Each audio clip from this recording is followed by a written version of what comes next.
Welcome to our Rethink Play Chats. I'm Hannah. And I'm Tamara. And today we're talking about digesting the hard stuff through play.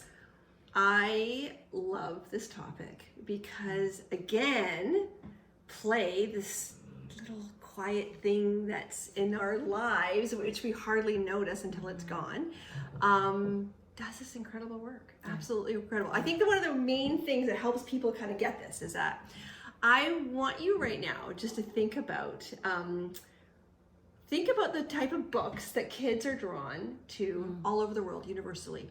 Not the type of books. Let me rephrase that. Sorry, more the most common theme all around the world. Like, doesn't matter where you are, the most common theme that children are drawn in droves to read about.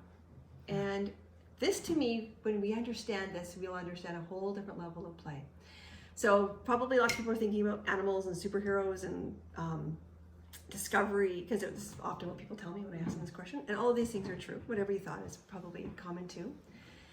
But the most common theme that we see that children are drawn to read about is being orphaned. And you might be like, what? Yeah. Why? But I just want you to think about this for a moment first. Harry Potter, Lion King, Frozen, Bambi, Boxcar Children, Secret Garden, Anne of Green Gables, almost every Disney film, fairy tale. Honestly, it just goes on and on and on. And almost all of those books or movies, the child's parents are either gone or away at war, unavailable in some way. Yeah. And why would this be? I mean, it's something that it's really striking when you look at it, because it's like there's, again, we talked about this idea of digesting, right? That play is how we digest our world. So what's a child's greatest need? Yeah. A child's greatest need is attachment. Yes. Mm-hmm. And therefore they have to process when their primary attachments are not there. What do they do with that? Yeah. What do they do when faced with separation? Isn't that, to me, it blows my mind. Like, no child knows this, nor should they. No. This is an unconscious part of their childhood. Yeah. They are unconsciously driven to imagine survival, to imagine surviving in the face of adversity. They're reading books where they see characters lose their parents and thrive.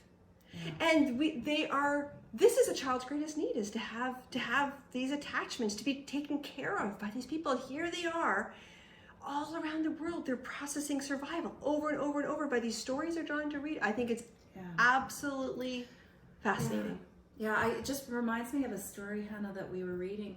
I was reading with my girls once, and it was a little princess. This is a spoiler alert. And I remember getting to, I believe it was chapter 7, but don't quote me on that because it was a long time ago. But I remember being struck by knowing in this chapter, the father dies. And I remember reading it and sitting, with my girls and just going, can I do this? Like, yeah, I read it and we just all wept through this chapter. And it was like, through this chapter, they got this chance to go through what this was like for this character. Was it hard? Yes, it was hard, but it wasn't happening to them. That's right. So they could touch on it, right? Like, this is the key piece. Yeah. It wasn't happening to them, but it allowed them one step removed to process this. And all of us had our own reasons for this. I'm sure the girls were thinking, what if I lost my dad? What if, and I was, had all kinds of grieving happening in this. Yeah. It's amazing. It's just incredible, Tamara. Yeah. And I think where you said that one step removed, sometimes kids aren't even thinking in that point because they're only thinking about the character. It's much too close to themselves, but they're able to see that character get through the sadness. And this sort of play, whether it's in our minds or imaginings or books, we see this sort of survival digestion of challenging topics. For example, even with coronavirus. Yeah. My son came home from school. We have this thing at our supper table where we have high and low of the day. And that day at dinner, my son said his high was that he came home and they were playing coronavirus tag. And at first I was like, that sounds really insensitive. But I stopped and remembered what I know about play. And this is where kids digest their world. Yeah. And so I wrote a blog that week about coronavirus tag. And the same week it came out in the London Times, not my blog, but another person's blog. All over the world, there was blogs coming up in the New York, all these places, all on the exact same topic. Instantly, children were digesting their world and the fears through play. They were playing coronavirus tag. This is we're saying Ring Around the Rosie. All these games that kids are digesting some of the most challenging themes.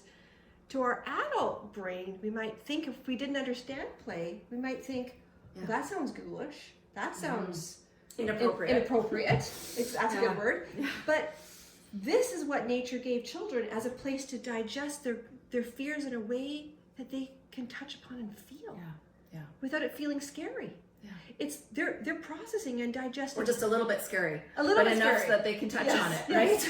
A little bit scary, but in a way that entices. But in a way, not in a way that it doesn't alarm them to the point of shutting down. That's right. Exactly. And that's incredible. But that's incredible. That's a challenge, and that's what play does. Yeah. And I think that's it right now. Yeah. But that's what play does, and I want to keep going. I know. Okay. All right. I'll add it on for next week. Okay. I'm holding the next thought because I know exactly where you're going. But if you want to watch more of our videos, you can head to rethinkplayproject.com and check out our other chats. Have a good week.